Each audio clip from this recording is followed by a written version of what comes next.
My name is Abigail John. I'm 17 years old. On April 15th at night during my Easter break, I bled to death in a dusty diner parking lot in Arizona. I was a senior in high school living in a small town just outside of Phoenix. Life was normal. I worried about my SAT scores. I argued with my mom about my curfew. My biggest dream was getting into Arizona State to study marine biology. I had my whole life planned out. A good job, a family, a little house near the coast where I could study ocean life and maybe work at an aquarium. It was a simple plan, a happy one. My best friend Sarah and I had been planning this road trip for months. We saved up every penny from our part-time jobs at the local coffee shop. The plan was to drive to Flagstaff to visit her aunt for a few days. It was our first real trip without our parents. The feeling of freedom was electric. We sang along to the radio so loud my throat hurt, and we ate way too much gas station candy. On the second day we'd been driving for nearly 10 hours straight. We were exhausted and everything outside the car was just miles and miles of dark, empty desert. Around 10 p.m., we saw the faint glow of a sign up ahead. It was an old greasy spoon diner called the Desert Rose. It looked like it was from another time, but it was open and we were starving. The food was terrible, but we didn't care. We were just so happy to be out of the car. We laughed and made plans for the next day. I remember thinking in that little booth how much I loved my life, how lucky I was. I even sent a quick text to my dad. Almost there. Love you. I never thought it would be the last thing I'd ever write to him. We paid the bill and walked outside. The air was cold. The parking lot was mostly empty, lit by a single buzzing fluorescent light that cast long creepy shadows. And that's when we saw him. He just appeared from behind a big pickup truck. He was thin, wiry, and his eyes were wide and frantic. He started mumbling something we couldn't understand. Words about voices, about messages. Sarah grabbed my arm.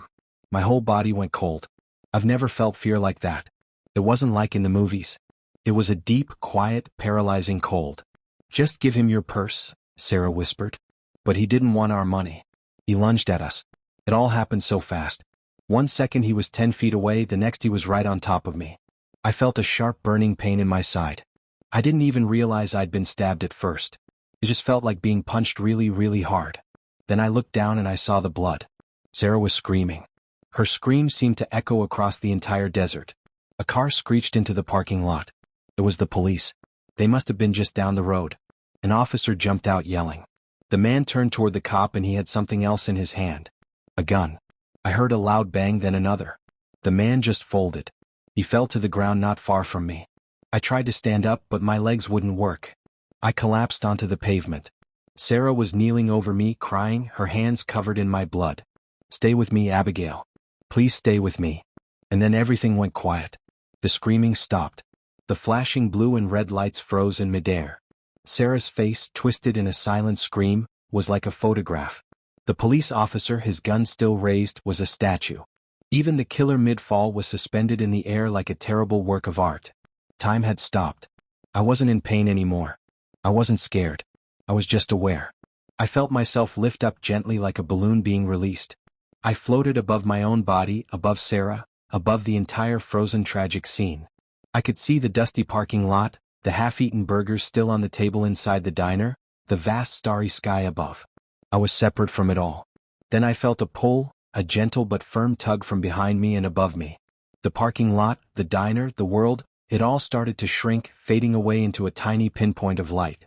I was moving through a tunnel. It wasn't dark and scary. It was filled with a soft swirling light like the inside of a pearl. It was warm and it was peaceful. I remember a single stray thought. I forgot to call Dad back. And then the tunnel opened up. I was standing in a place that had no walls, no ceiling, no floor. It was just pure brilliant living light. But it didn't hurt my eyes. It felt more like breathing than seeing. And he was there. I knew instantly it was Jesus. But he looked nothing like the pictures. There was no long flowing hair or white robe. His form was made of something I can't describe. It was like looking at the sun, but if the sun was made of love. The air around him shimmered and vibrated, not with heat, but with a sound.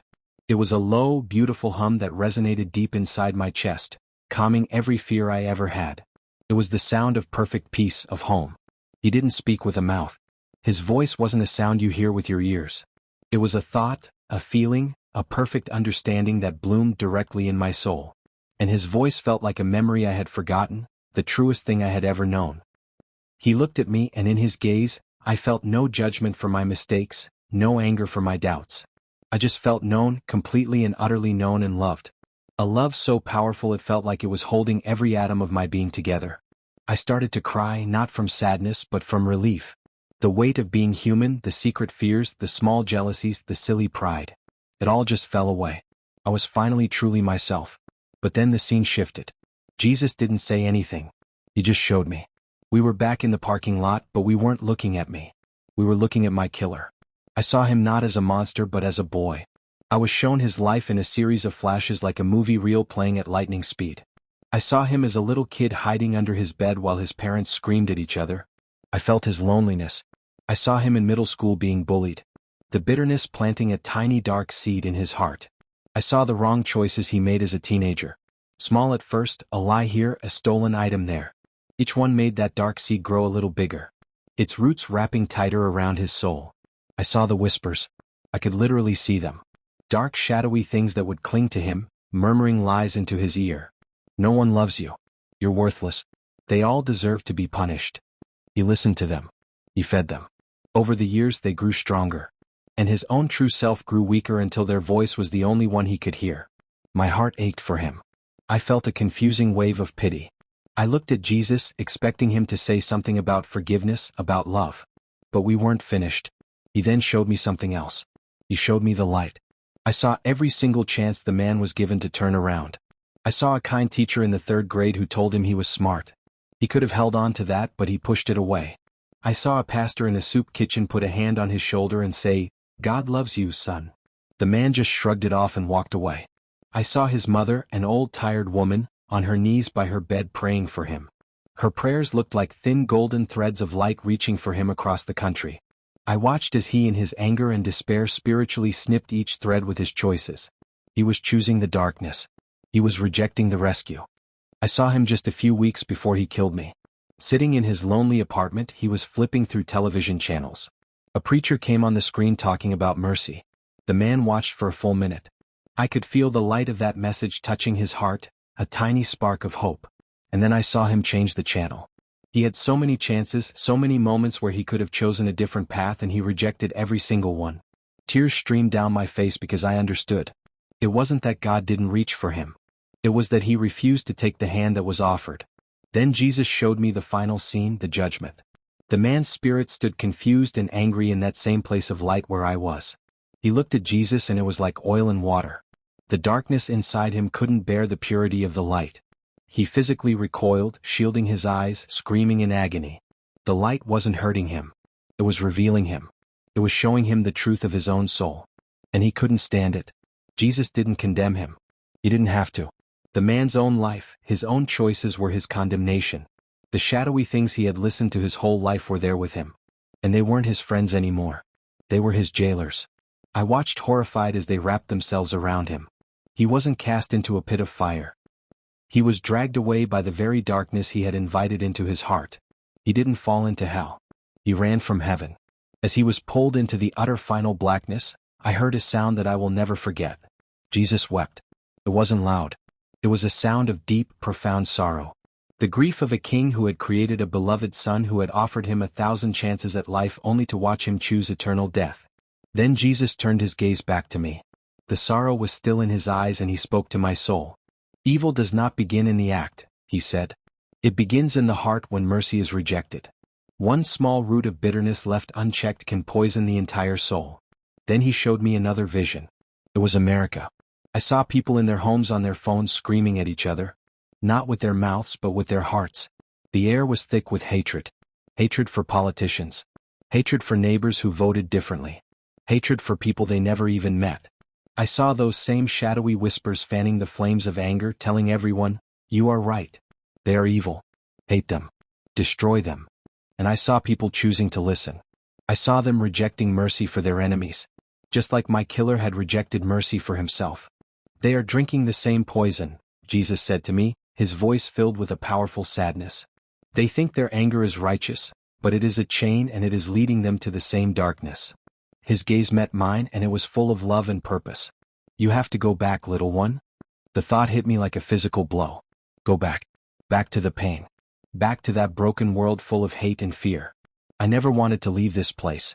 This was home. This was peace. This was real. No, I pleaded. Please, I want to stay with you. I can't go back there. Your story is not finished, he said, his love washing over me like a warm wave. It is not a story for you. It is for them. Go and tell them to guard their hearts. Tell them to choose forgiveness before it is too late. Teach them to love. I felt his presence wrap around me like the most comforting hug I've ever known. It was the hardest goodbye of my life. I didn't want to go. It felt too good to leave, but I knew I had to. It was a command given in perfect love. And then I was falling. The light faded. The peace was ripped away. It was replaced by cold, by weight, by pain. I took a sharp, rattling gasp. A blindingly bright light was shining in my eyes. There was a horrible tube stuck down my throat and I was choking. Beeping sounds were all around me, fast and frantic. My side was on fire. A woman in scrubs was standing over me. Her eyes were wide with shock. She screamed for a doctor. She's breathing. She's breathing on her own. I tried to talk, but I could only make a gagging sound. Tears started streaming down my face, hot and real. I had just left heaven and I was back. I later found out that I had been clinically dead for 11 minutes. They had been about to call my time of death when my heart just started beating again. The surgeon told my parents he had no medical explanation for it. The damage should have been too severe. I shouldn't have survived. And if I did, I should have had massive brain damage. But I was fine. Perfectly fine. I'm telling you all of this for one reason.